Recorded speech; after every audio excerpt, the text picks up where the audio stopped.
مفتی طارق مسعود کے بیانات کے لیے مفتی صاحب کے آفیشیل چینل مفتی طارق مسعود سپیچز کو سبسکرائب کریں۔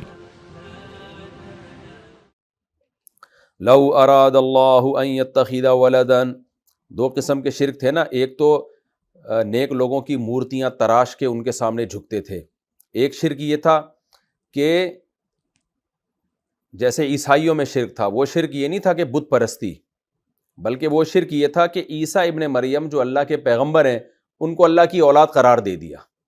یہ بھی شرک تھا جو ان لوگوں میں آیا تھا جو توحید کا دعویٰ کیا کرتے تھے۔ بالکل اس کی مثال آج کے لوگ ہیں جو محمد صلی اللہ علیہ وسلم کو مانتے ہیں پیغمبر، اور توحید کا زبان سے اقرار بھی کرتے ہیں، لیکن ساتھ میں نبی صلی اللہ علیہ وسلم کو مشکل کشا، حاجت روا اور ساری صفات جو اللہ کی ہیں وہ نبی کے لیے ثابت کر دیتے ہیں، اور بت پرست بھی نہیں ہے، بتوں کی عبادت کو بھی حرام سمجھتے ہیں۔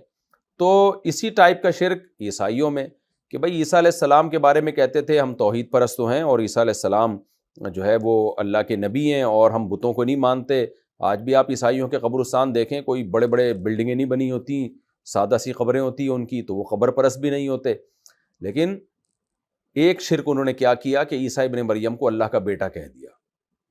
تو اس کا بھی، اس دوسرے شرک کی بھی نفی کی اللہ تعالیٰ نے کہ ایک شرک تو وہ ہے جو تم نے بتوں کو تراش کے کیا ہوا ہے اور تم دلیل دیتے ہو نیک لوگوں کی مورتیاں ہیں تو اللہ خوش ہوگا۔ دوسرا شرک یہ کہ بھئی یہ تو عیسیٰ ابن مریم تو اللہ کے بیٹے ہیں، تو جو اللہ کا بیٹا ہے اس کی عبادت کرو ایسے ہی ہے جیسے اللہ کی عبادت، تو اللہ نے اس کی بھی نفی کی۔ لو اراد اللہ ان یتخذ ولدا، اگر اللہ یہ ارادہ کر لیتا کہ اس نے کسی کو اولاد ٹھہرانا ہے، لاصطفیٰ مما یخلق، تو وہ انہی میں سے ٹھہراتا نا جن کو اس نے پیدا کیا ہے، تو وہ تو مخلوق ہوتی نا۔ یعنی بڑی زبردست دلیل دی اللہ تعالیٰ نے عیسیٰ علیہ السلام کے بیٹے ہونے کی نفی پر، اور مشرکین کہتے تھے فرشتے اللہ کی بیٹی ہیں، تو دونوں کی نفی ہو رہی ہے کہ بھائی تم یہ بات تو مانتے ہو، عیسائی بھی مانتے ہیں کہ اللہ کے سوا اس کائنات میں جو کچھ ہے وہ مخلوق ہے، یہ عیسائی بھی مانتے ہیں کہ خالق اللہ ہے اور جو کچھ اللہ کے سوا ہے وہ مخلوق ہے، وہ کریٹڈ ہے، یعنی اللہ نے بنایا ہے۔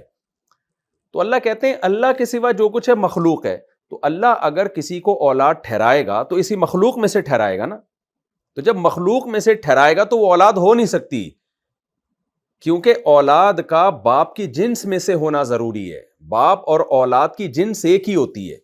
اگر باپ انسان ہے تو اولاد بھی انسان ہے، باپ اگر کوئی جانور ہے تو اولاد بھی جانور ہے، باپ اگر کسی بھی قوم کا ہو تو اولاد بھی اسی قوم کی ہوتی ہے، دونوں کی جنس ایک ہی ہوتی ہے۔ جبکہ خالق اور مخلوق کی جنس ایک ہونا ممکن نہیں ہے، خالق خالق ہے، مخلوق مخلوق ہے۔ تو یعنی اللہ تعالیٰ یہ بتا رہے ہیں کہ اگر اللہ نے اولاد بنانی ہوتی تو مخلوق میں سے بناتا نا، تو اور مخلوق اولاد بن نہیں سکتی کیونکہ اللہ اور مخلوق کی جنس الگ الگ ہے۔ تو جب بن نہیں سکتی تو اس کا مطلب اللہ اس چیز کا ارادہ کر ہی نہیں سکتا کہ مخلوق میں سے کسی کو اپنی اولاد بنائے، یہ ممکن ہی نہیں ہے، کیونکہ اولاد میں اور باپ میں جو ہے جنس ہوتی ہے، وہ ایک دوسرے کی جنس میں سے ہوتے ہیں۔ تو اللہ کے علاوہ جو کچھ ہے مخلوق ہے، تو عیسیٰ ابن مریم بھی اللہ کی مخلوق ہیں۔ جب مخلوق ہیں تو اولاد نہیں ہو سکتے، تو جب ہو نہیں سکتے تو اللہ ان کو اولاد ٹھہرا ہی نہیں سکتا، یہ پاسبل ہی نہیں ہے۔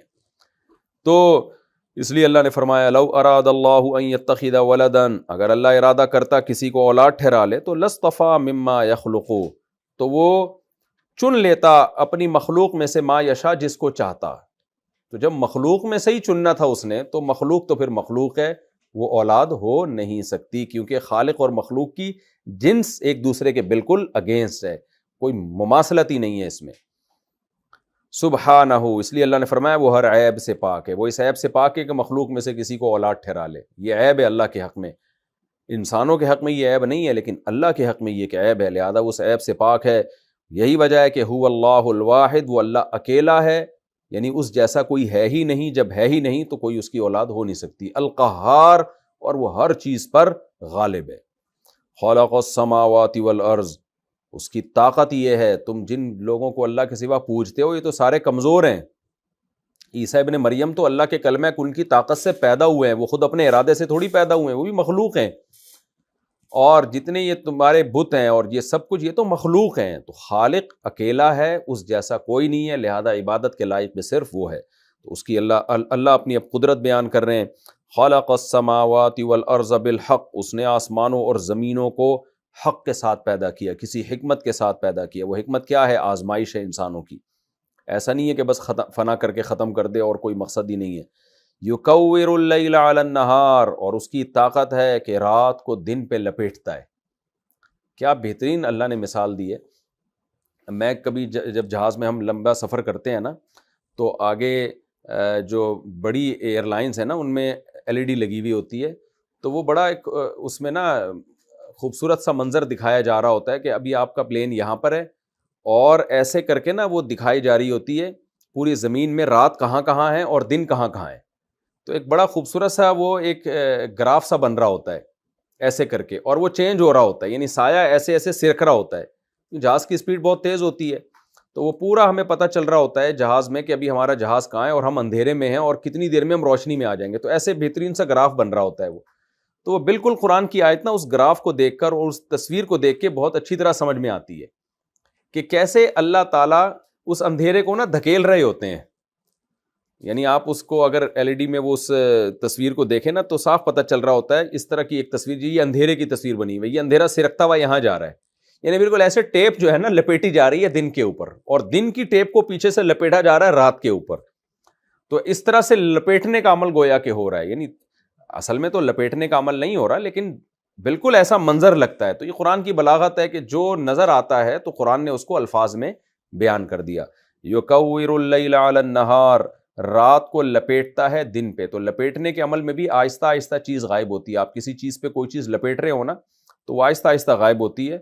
اور اچھا، اللہ نے یہ نہیں کہا کہ رات کو دن پہ لپیٹتا ہوں، اس سے تو ہوتا کہ پھر رات ہی رہتی دن نہ آتا۔ اللہ کہتے ہیں ایک طرف سے میں رات کو دن پہ لپیٹ رہا ہوتا ہوں اور دوسری طرف سے دن کو رات کے وقتوں پہ لپیٹ رہا ہوتا ہوں۔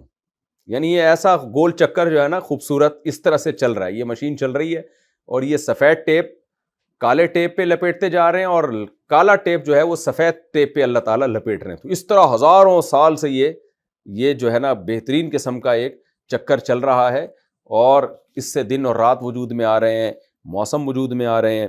یکور اللیل علی النہار ویکبر النہار علی اللیل وسخر الشمس والقمر، اور سورج اور چاند کو اس نے تمہاری خدمت پہ لگا دیا۔ کل یجری لاجل مسمی، ایک خاص مدت تک کے لیے سب چل رہے ہیں، ایک دائرے میں دوڑتے چلے جا رہے ہیں۔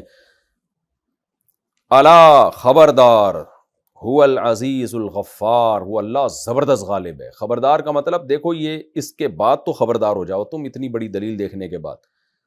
واقعی وہ اللہ کیا ہے؟ زبردست غالب ہے۔ اب غالب ہے تو سزا کیوں نہیں دیتا؟ جو اس کا انکار کرتے ہیں اتنی زبردست دلیل دیکھنے کے بعد بھی، یا اس کے ساتھ شریک کرتے ہیں دوسرے باطل معبودوں کو، تو سزا کیوں نہیں دیتا؟ اس کا اللہ نے جواب دیا، طاقتور تو بہت ہے، لیکن اس کی ایک صفت ہے کہ وہ غفار بھی ہے، بہت زیادہ معاف کرنے والا بھی ہے، لہذا وہ انتظار کرتا ہے کہ کوئی توبہ کرے تو میں اس کے گناہ کو معاف کر دوں۔